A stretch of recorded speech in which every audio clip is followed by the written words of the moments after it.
Hello photography fans, and welcome to another episode about classic cameras and classic photo gear.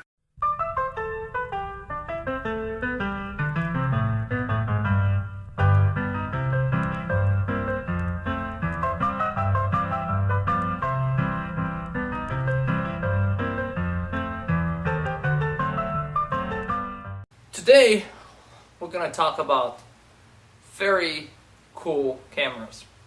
We're going to talk about a couple of cameras, not a specific one, but rather specific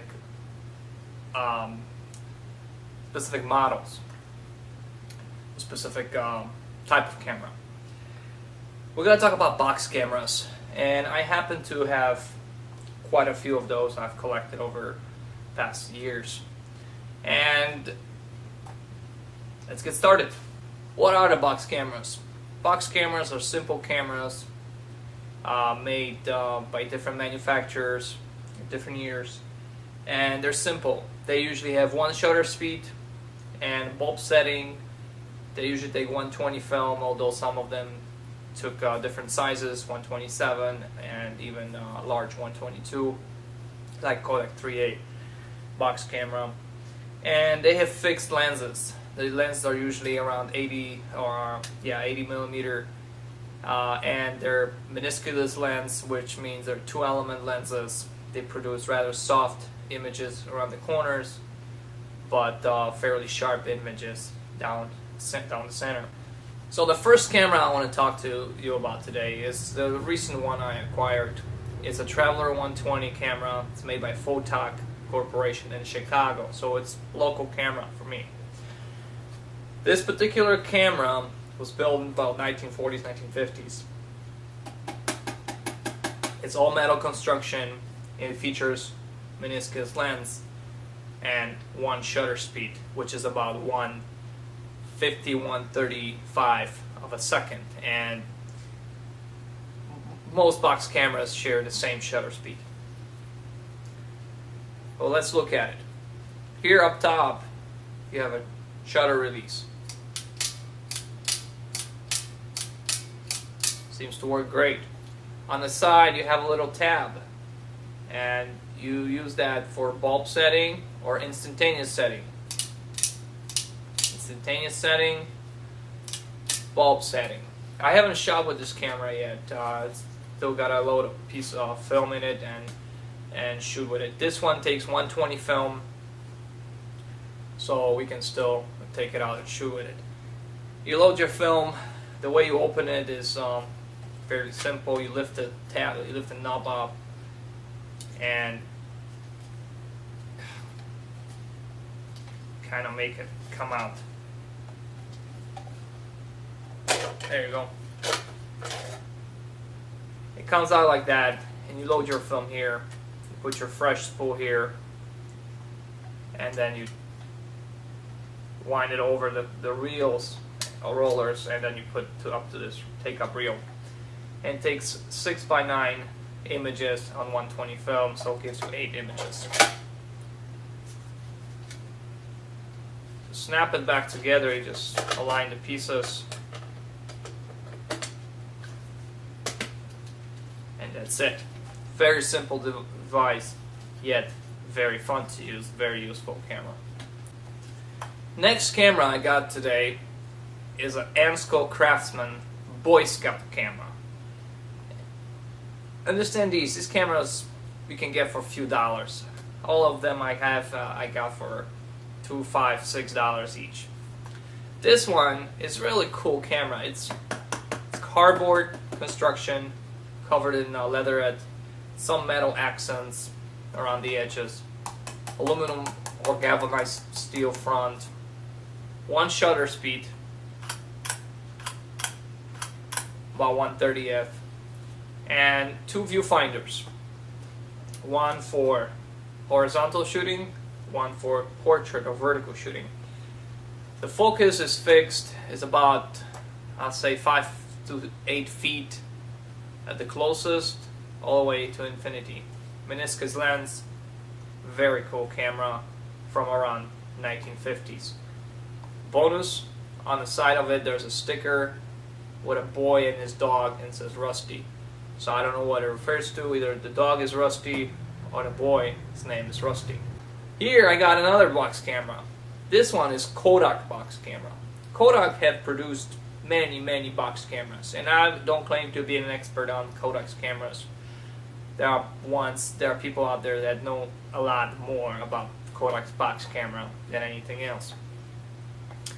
Yet another simple design, yet very classy looking. This is Kodak Zero box camera Brownie, and this one takes 1/27 film. It's a very small camera in comparison to, let's say, this Anisco camera, and one shutter speed,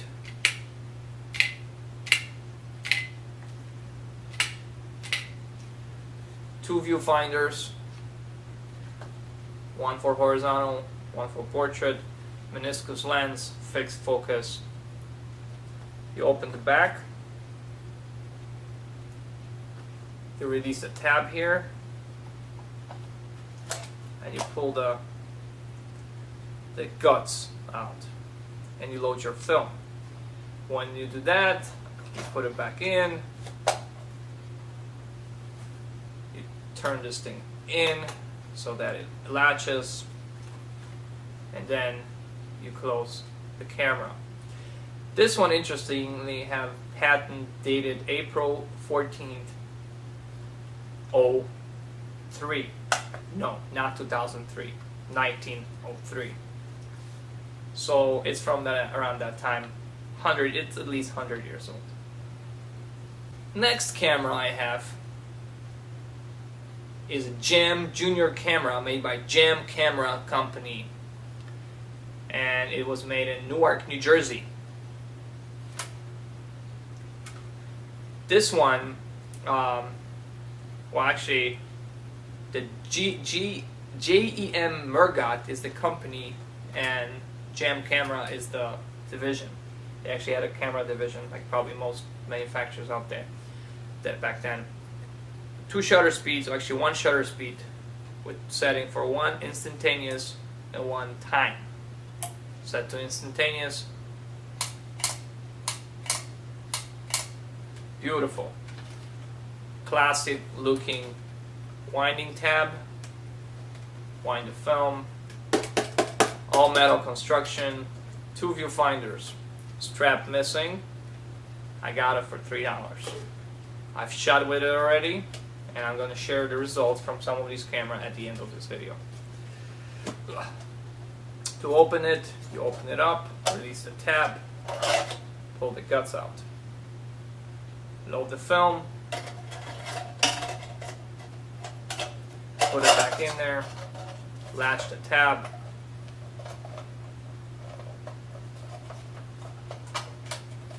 close the back. When you wind, most of these cameras have little red or orange window. You just align your film number with that window. This one takes 120, as the name suggests, and produces 8 exposures 6x9. Another camera I got is another Kodak. It's a Kodak Brownie 2A box camera.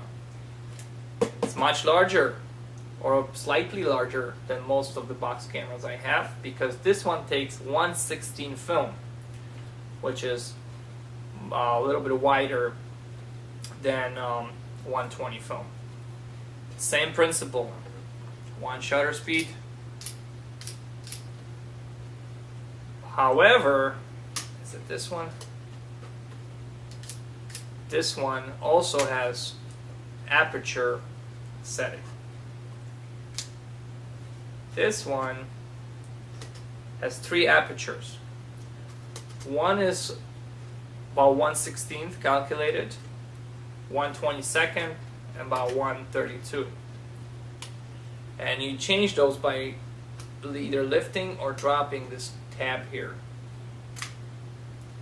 Really cool camera, really advanced for a box camera. To open it, release the latch, open it up, Release the tab. The guts come out. This is your film size, which is fairly large.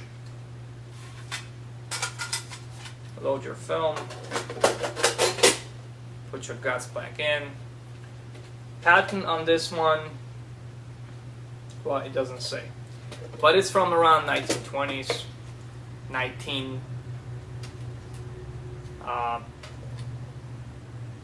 teens. There you go. Camera, and this is really interesting camera. It's the largest one I have. Well, I had one larger, but I've sold it since. This is Kodak 3 box Brownie, and this one takes 122 film. It's a huge camera. You open it by releasing two tabs, one here and one here. Let's do that.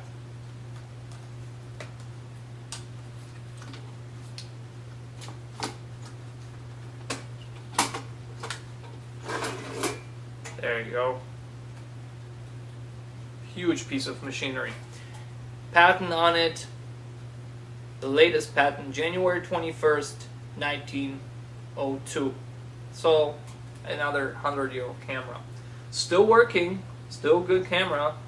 I just don't have 122 film. 122 film is what, 90 millimeters? Whereas this 116 film mentioned on the previous camera is 70 millimeters wide. So this one produced 3x5 images, and those were considered postcard images.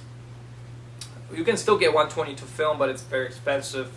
Sometimes you can get a roll for $50, which is ridiculous. This is another Brownie, Kodak Brownie. This takes 120 film. And just size comparison to a Model 3, big difference.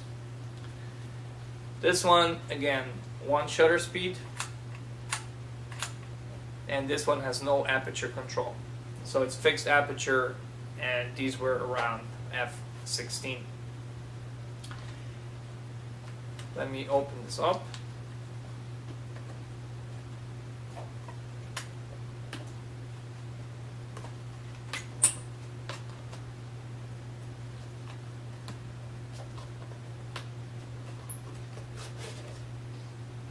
There you go.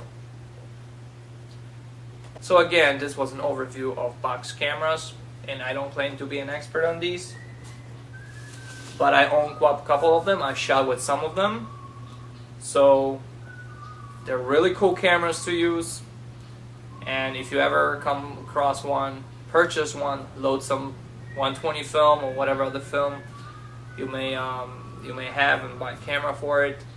And they're really fun to shoot, and tell you that much. If you go out with them, you'll have some people come approach you and talk to you about these. At their age and lack of technology, these are true classics.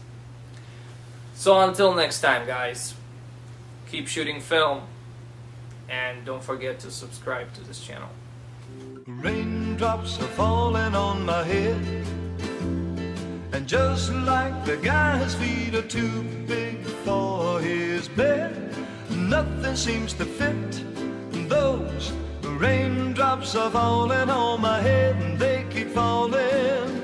So I just did me some talking to the sun, and I said I didn't like the way he got